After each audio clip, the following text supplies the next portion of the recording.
एवं कृष्ण जी के भजन जो राधा और राधा कृष्ण के प्रेम देखी कितना अटूट प्रेम बाटे। कैसे कहते राधा जी, अरे कान्हा कान्हा रोटेली बेचारी राधा प्यारी, कान्हा कान्हा रोटेली बेचारी राधा प्यारी। कैसन वियोग रो कैसन वियोग रो दिहल ये मुरारी, कैसन वियोग रो कान्हा कान्हा रोटेली बेचारी राधा प्यारी, कान्हा कान्हा रोटेली बेचारी राधा प्यारी। कैसन वियोग रो कैसन वियोग रो दिहल ये मुरारी, कैसन वियोग रो।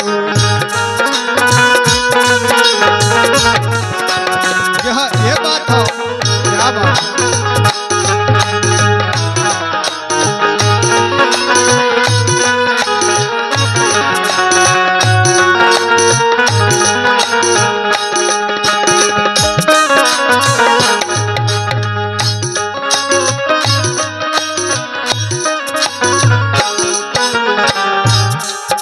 राधा रानी का हर तरीके से और बोली वैसा राधा रानी गोइल मुरझाई, हाजी हाजी लौके देहिया गोइल बधुराई।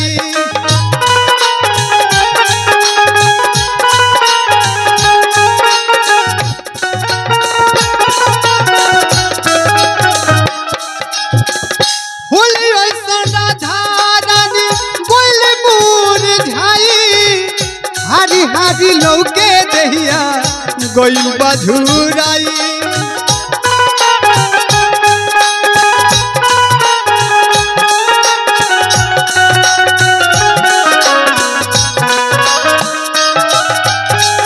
कि बैदा हरान बधराला न धवाई, बैदा हरान बधराला न दवाई।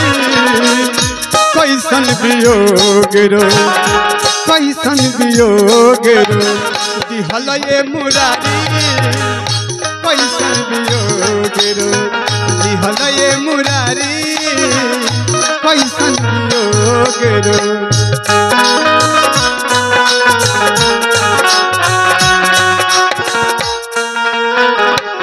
क्या बात है जी, हो लखन भैया, ये बात है।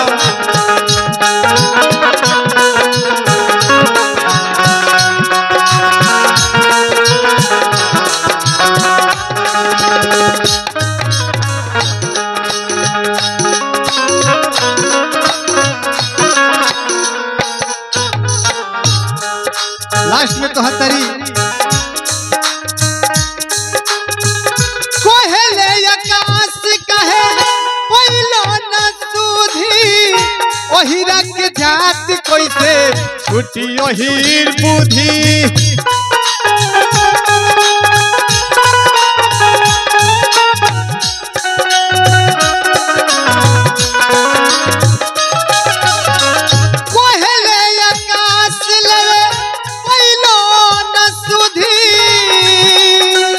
वही रंग जात कैसे छुटी वही बुद्धि।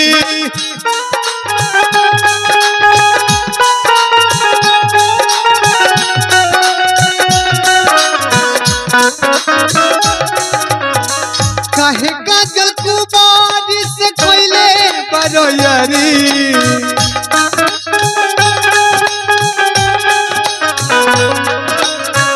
काहे काजल कुमारी से कोइले बरोयरी। कैसन वियोग रो दिहल ये मुरारी, कैसन वियोग रो दिहल ये मुरारी, कैसन वियोग रो दिहल ये मुरारी, कैसन वियोग रो दिहल ये मुरारी, कैसन वियोग रो। चैनल लाल यादव जी के प्रस्तुति रउआ लोग के कैसन लागल कमेंट बॉक्स में कमेंट करके जरूर बताएं, और वीडियो अच्छा लागल तो आगे भी शेयर करें। धन्यवाद।